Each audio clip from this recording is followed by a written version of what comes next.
Hey there guys, how's it going? Part 3, I guess. And from here on in, we'll dive into the bands that I've actually played with.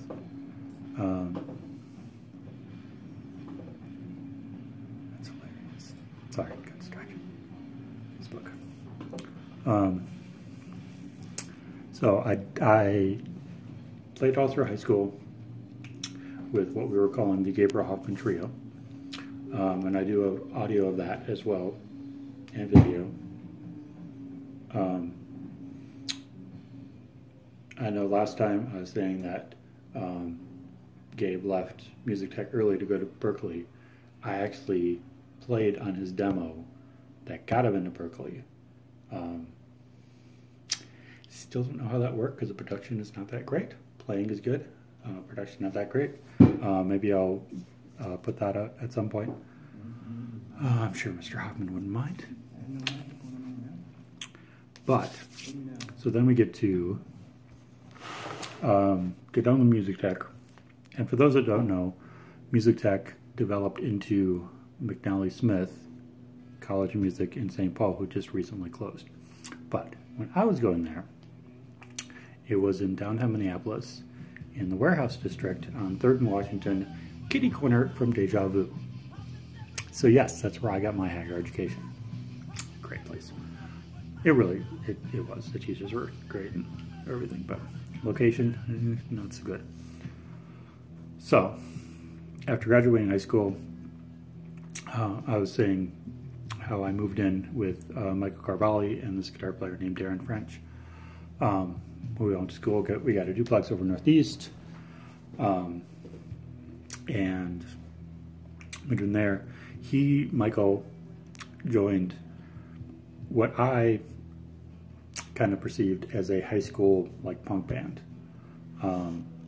called Stupid Jerk. They practiced there for a while at our place for a while in the basement, and I kind of got to know the guys. And they were looking, and their drummer at the time, Chad Larson, was leaving to move to California, I believe. Chad, correct me if I'm wrong. But I believe that was the case. So they're looking for a new drummer. So of course Mike says, you know, I live with this guy, he's a drummer, I played with him before. So I eventually end up joining said band, Stupid Jerk. There we are. That's a shot of, I believe, at our first show? Blue Guitar? No. Yes, that was our first show. My first show with them. Which is at a coffee house in Stillwater, I believe it was in Stillwater, called the Blue Guitar. Which I also have audio of, which I should probably put out at some point. So, Stupid Jerk consisted of, when I joined them, and I was with them for their final, looks like 8 months in '95. So yes, I didn't join my actual first band until I was 21, a little late, considering the musical history I've had, but this was it was a good band. I mean, you had the two, it was me, Michael Carvalli, who we've talked about, who was awesome, and then the two guitarist, singer, songwriters were a guy named Chris Krakowski, who I was in bands with later, who is just awesome. He's great. He's incredible. Good guy, good vocalist, good guitar player, excellent writer. Always liked his stuff. And the other guy in the band was a guy by the name of Ryan Smith, who would go on to form the Melismatics, who are one of my probably top 5 local bands ever. And we'll talk about them in a separate video. And also has another job as the guitarist in a little band called Soul Asylum. So yeah, that's the pedigree that we're working with. So it was 4 of us, and so I joined, and they already had a demo out, I believe. I don't remember the name of it, something flying basement, whatever. But both Chris and Ryan were both not only singer, songwriter, guitarist, they were also multi-instrumentalists. So basically they would give me demos of stuff, fully formed with, you know, bass parts and drum parts and vocals and keyboard parts and whatever else, and I would just learn them. So I was like in a cover band, though it was the original band. So that was awesome. That was very cool. And that's something, working with Chris and later with a guy named John Reed, who I was in 2 bands with. He filled in, we'll get to that later. But they're both, all 3 of those guys are, you know, multi-instrumentalists. So they just give me demos of stuff that they've written that are fully formed. I learn it, I kind of put my stamp on it. There you go. But going back to the young 21-year-old who had never been in an actual working band before, as I said, our first gig was at a place called Blue Guitar, and we played there a couple of times, I believe. There was a club on Nicollet or Lake Street, sorry, 407 West Lake Street, so Lake Street and about, what would that be, Grand? No, maybe Grand. Somewhere over there. There was a club called The Cage. And that's backwards, you can't see it, but, and they were having, so July 24th of 95, they had this showcase, which was us, a band called Minus One, who the members of Minus One, or one particular member, I believe their drummer at the time, a guy named Dave Shilson, I went on to be in a couple other bands with, so we'll get to that later, but they were there, Minus One. John Reed was also in Minus One. A band called Crush Puppy, what looks like pasty, like the symbol, maybe. Selfa Trip and All Flesh was the lineup for this particular show. And I remember playing the show. I remember it was videotaped, I think, for public access television. I don't think I ever saw the tape of it, and probably, well, I mean, YouTube, it may exist. Who knows? I'll have to look that up. Maybe it got out there somewhere. But that was an interesting show. The only thing I remember is the band All Flesh was this really like industrial, like Nine Inch Nails, really band. So we were there, and that was kind of weird because we didn't really fit in with that kind of aesthetic. So then we go to next show I have down, and I don't know, we may have done more shows between June and this looks like October. Probably did, but I don't remember. Honestly, don't remember.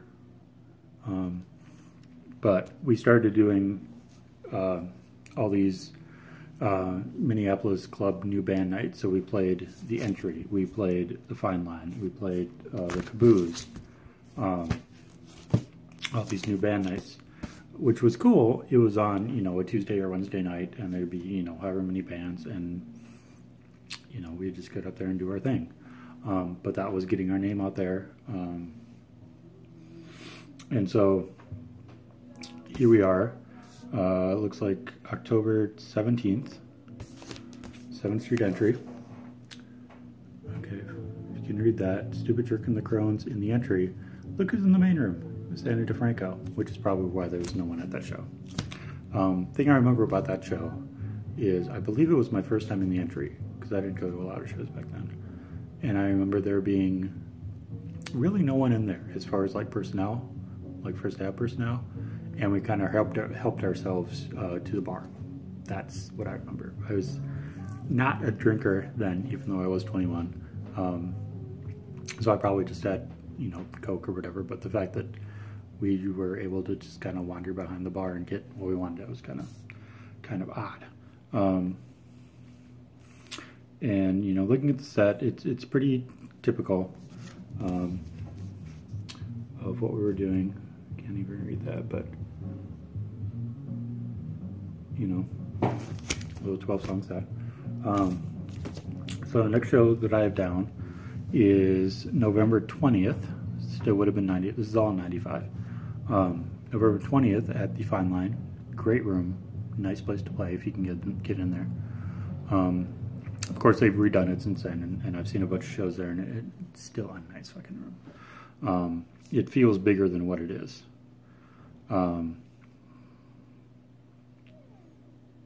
So here we are, Monday night. Monday, November 20th. Let me see that. Stupid Jerk, Mars Needs Women, Blisterfinger, and Tall Grass. I don't remember really any of the other bands. I mean, Blisterfinger sounds familiar, but I don't know. But yeah, and another 1, 2, 3, 4, 5, 6, 7, 8, 9, 10, 11, 12, 13 songs added. Because, you know, new band nights, you get half hour, 45 minutes, or whatever. And then we jump to December 12th. We play the Caboose. And this is before, because I think they redid the Caboose since then. And maybe expanded it, because I remember it being a lot smaller than what it is now. Stage was kind of in a corner. There were some pool tables. Maybe I'm, you know, misremembering this. I don't remember, but I remember being, because I've been there since then, and it's a lot bigger than I remember it being in 95. So there we go. Caboose, Tuesday, December 12th. Stupid Jerk. Tell us. And then, so it's December 12th. So then 4 days later, after we're on this roll of playing, you know, the city clubs and whatnot, we play our last show, Stupid Jerk's final show, ever. And as I remember it, the reason being is because Chris, our guitar player, got a job, and he didn't have time to practice because he practiced at his house. That's the reason I remember being given, or kind of the you know, genesis of the whole thing. I don't know if that's true or not. Chris, if you see this, please, you know, let me know, because I think bygones have been bygones and all that. But we did our final show at the Chautauqua Fine Arts Center, which is in basically the auditorium of the Mahtomedi High School, which is where Ryan and Chris were going when they first formed the band in '93. So it made sense to do our final show there. There is video of that show somewhere. I do not have a copy of it. I've been trying to track it down. I would love to have a copy of that, just because it was we were playing in this big auditorium to a relatively good sized crowd, if I remember correctly. I do have audio of that show, but I would love to get my hands on the video. Chris, Ryan, Mike, if you have it, send it my way. That'd be awesome.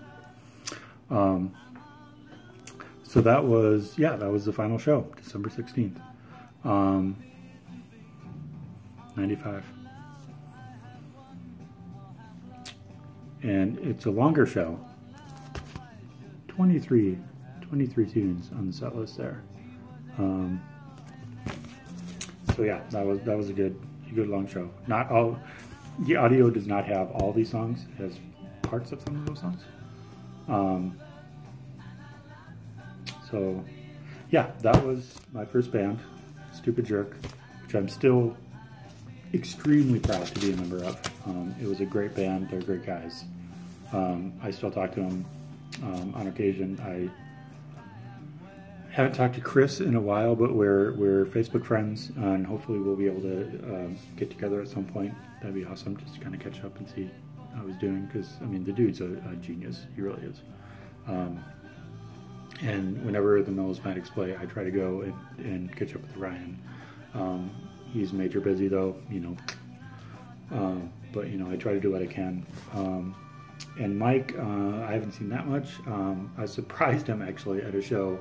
He was playing with Crankshaft at Crankshaft Larson at Famous Dave's in Uptown, right down the street from my apartment. So, of course, I had to wind her up, and I hadn't seen Mike in probably, I don't even know, 5-10 years probably at that point, maybe.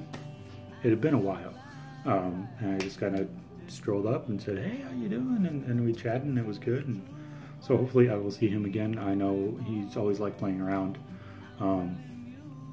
And, you know, and any of those guys, if you have time and, you know, shameless self-promotion, if you're able to attend, come to a Off-Duty Astronaut show, that would be awesome. But I guess that's it for now. Yeah, part 3 as we get into the bands. And as we go on, you'll see how everything is kind of intertwined with meeting Mike, through Mike meeting Chris, through Chris meeting John. You'll see how it's all connected. So, I shall say goodbye for now. Check the shirt, My Memory Remains. Great band from Wisconsin.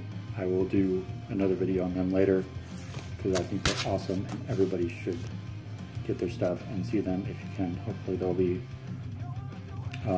touring more this summer. Hopefully they'll come back to the cities, guys. That would be awesome. I know last time I saw you at the Terminal, the crowd was not that great, but I was there and I love you guys and fuck yeah. So that's all for now. We will talk later. Yes. See you.